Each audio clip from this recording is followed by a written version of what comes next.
जय हिंद दोस्तों, हमारे यूट्यूब चैनल आप लोग का स्वागत है। तो जैसे कि आप लोग को पता हो कि अभी 13 सितंबर का जो कि है अभी अभी एग्जाम दे के निकले हैं फर्स्ट शिफ्ट का एसएससी सीजीएल का। तो जो उसका जीके जीएस का जो 25 क्वेश्चन पूछा गया, तो मैं उसका एनालिसिस कराने वाला हूं। तो हमारे वीडियो को लास्ट तक जरूर देखिएगा। चलिए, सबसे पहला क्वेश्चन जो आज के फर्स्ट शिफ्ट में पूछा गया था कि छठ पूजा किस राज्य से संबंधित है। आप लोग जानते हैं कि छठ पूजा जो कि किस राज्य से संबंधित है। इसका सही आंसर हो जाएगा बिहार। बिहार से जो कि संबंधित है। ये क्वेश्चन बहुत बार एग्जाम पूछा गया और इस बार एसएससी सीजीएल के फर्स्ट शिफ्ट में ये क्वेश्चन पूछा गया था कि छठ पूजा किस राज्य से संबंधित है। तो छठ पूजा जो कि बिहार राज्य से संबंधित है, बिहार हो जाएगा। और कहीं कहीं देखिए, यदि बिहार नहीं रहेगा तो झारखंड, यूपी वहाँ पे दिया रहता, लेकिन ऑप्शन में बिहार दिया हुआ था। तो इसलिए इसका सही आंसर हो जाएगा ऑप्शन नंबर बिहार हो जाएगा। उत्तर क्या हो जाएगा? बिहार। और इसी तरह का जैसे देखिए, ये क्या है, पर्व से संबंधित है कि ये जो बिहार का मुख्य पर्व कौन सा है। तो इसी तरह आप लोग जो आयन एग्जाम होने वाला है 14 सितंबर को, फिर 15 सितंबर को, तो उसमें अलग अलग राज्य का आप लोग जरूर करके जाइएगा कि यहाँ का जो कि है पर्व क्या है। चलिए, इसको नेक्स्ट है, लक्ष्य सेन किस खेल से संबंधित है। आप लोग जानते हैं कि जो लक्ष्य सेन है वो किस खेल से संबंधित है। तो इसका सही आंसर हो जाएगा बैडमिंटन।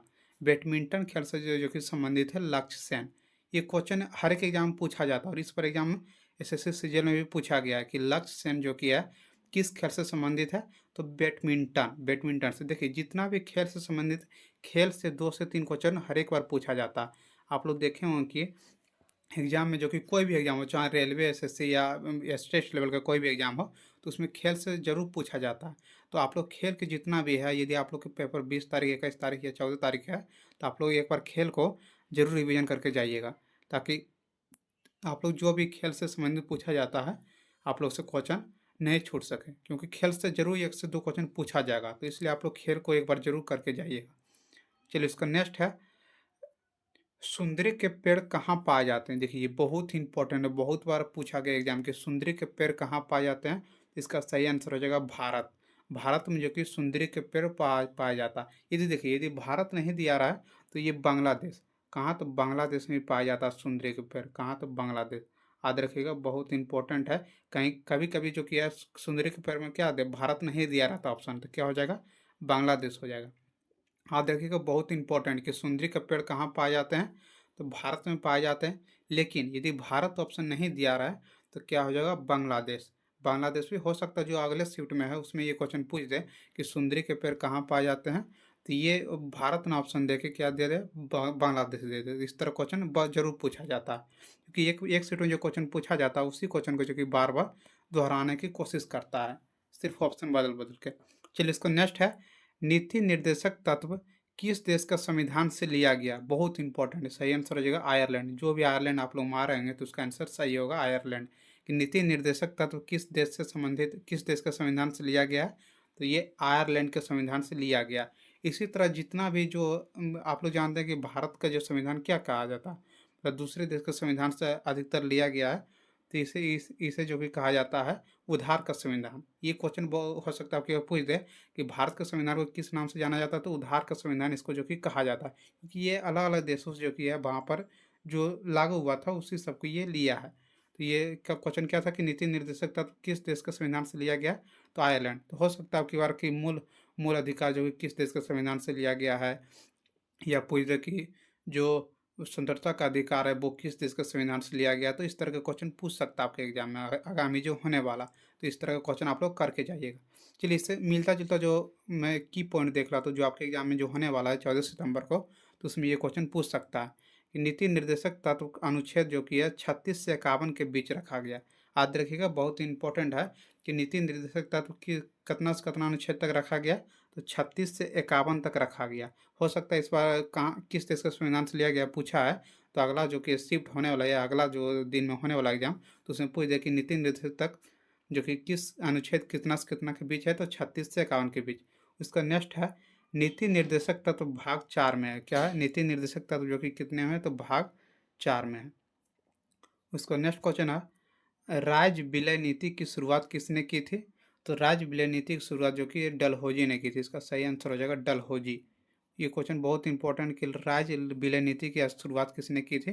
तो डलहौजी ने। चलिए, आप लोग सही आंसर मारेंगे। उसके बाद नेक्स्ट है, सैयद मुश्ताक अली 2022 ट्रॉफी किसने जीता। तो सही आंसर हो जाएगा मुंबई। मुंबई ने जो कि सैयद मुश्ताक अली 2022 ट्रॉफी जीता है। ये क्वेश्चन याद रखिए। देखिए कहाँ से एग्जाम हुआ 2024 में, लेकिन क्वेश्चन कहाँ पूछा है, 2022 का पूछा है करंट अफेयर्स का क्वेश्चन। तो होता है ये 1-2 साल के अंदर पूछा जाता है कि सैयद मुश्ताक अली 2022 ट्रॉफी किसने जीता है, तो मुंबई। देखिए हो सकता है इस बार विजेता पूछा है, तो अगला बार अगला सीट में जो कि उप विजेता पूछ दे कि इसका उप विजेता कौन है, तो हिमाचल प्रदेश था।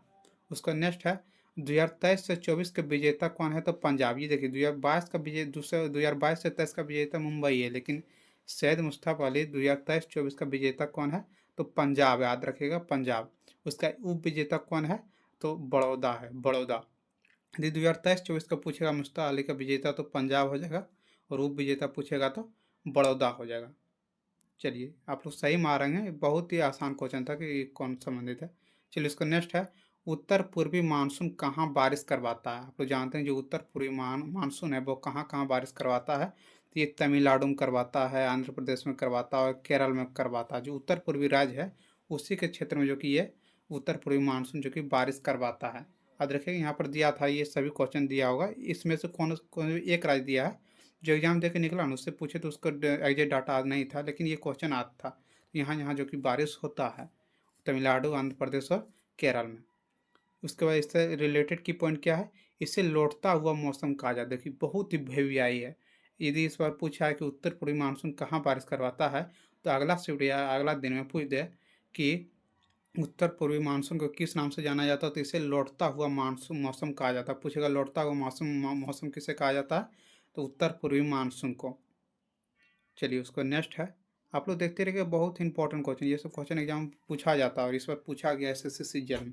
उसका नेक्स्ट है, एमएस सुब्बलक्ष्मी पुरस्कार किस राज्य से संबंधित है। आप लोग जानते हैं कि जो एमएस सुब्बलक्ष्मी पुरस्कार किस राज्य से संबंधित है, तो ये तमिलनाडु राज्य से संबंधित है। तमिलनाडु राज्य में जो कि शुभ महालक्ष्मी का शुभ लक्ष्मी का पुरस्कार दिया जाता है, एमएस शुभ लक्ष्मी का, तो किस राज्य में दिया जाता है, तमिलनाडु राज्य में दिया जाता है। तो चलिए जितना भी जो एग्जाम देके निकला था, जितना भी क्वेश्चन बताया था, मैं उन सभी क्वेश्चन के एनालिसिस आप लोग को करवा दिया हूँ।